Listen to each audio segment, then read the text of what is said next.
Good morning guys, in front of me is Samsung Galaxy M54 and let me show you how to activate emoji suggestion.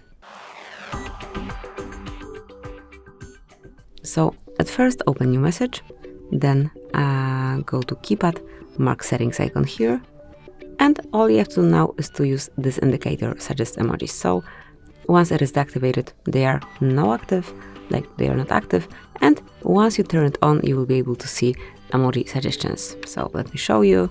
Let's go back here. Not sure if smile would work here.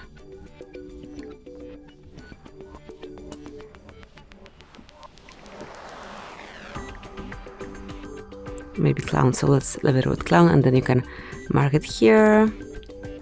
Was